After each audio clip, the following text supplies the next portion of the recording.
માં ભગવતી પૂજાતી હોય, કોઈને 4 હાથ માથે હોય, કોઈને 8 હાથ માથે હોય, કોઈને 12, કોઈને 16, પણ જેના કુળમાં વિહોદ પૂજાય છે ને બાપ કે બેટા હું 20 હાથ વાળી આજ કદાચ મારી વસ્તી માથે કોઈ લાગ્યો લાગ માંડે અને 20 પૂજાળી જો જાગી ન જાવ ને તેની મને વિહોદ તો મને ખોટ લાગી જાય બાપ, વિહોદ તો મને ખોટ લાગી જાય બાપ.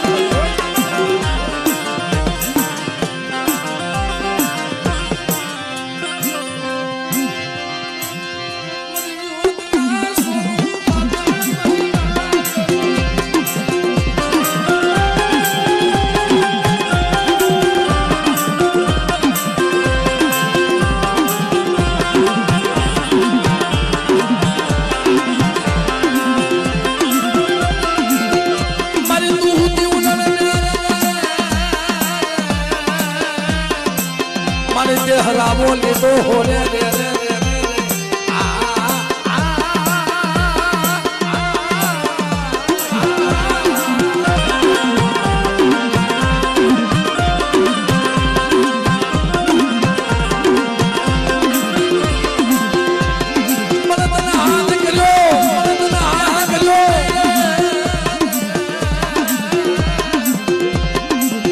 તો તારા કાન ફૂટ્યા નગર તને સગાયા બી કોઈ જોગણી રે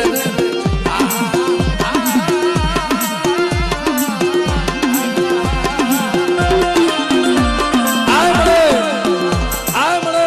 વસ્તી માથે જયારે દોયલો સમય આવે અને મારી તને હાથ પાડે ને અને બેટા જો વિહોદ ખાન કે બેઠી નો થઈ જાવ ને તો મને વિહોદ મને ખોટ લાગી જાય બાપ.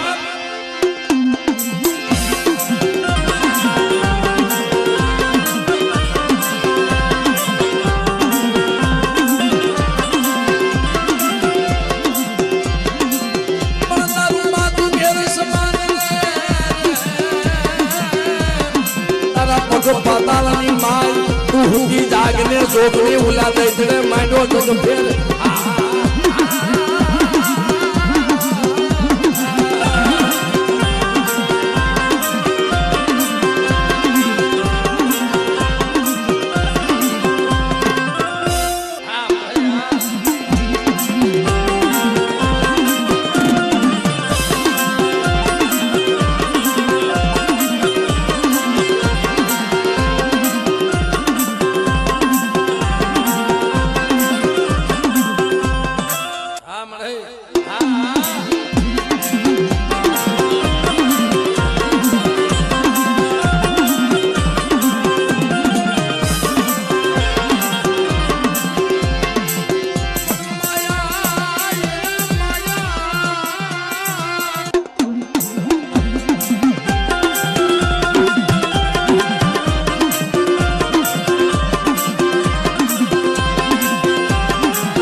મારી પાવળિયાની વાણી મેલડી ઓહો સાહેબ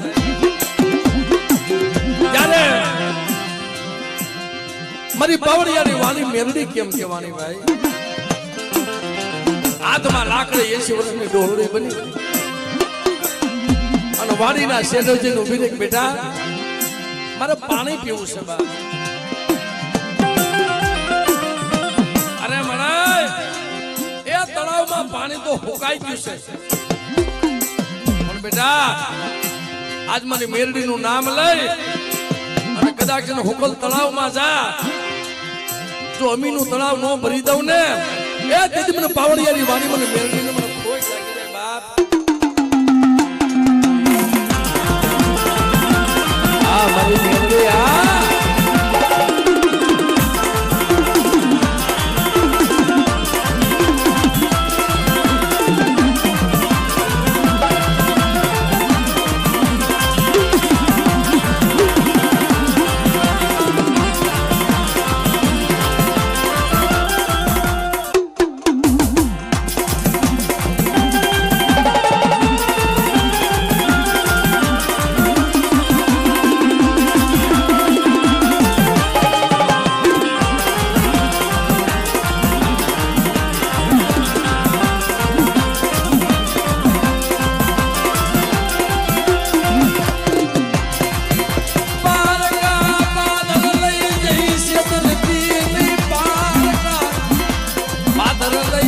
છેતરતી નહીં. આ મને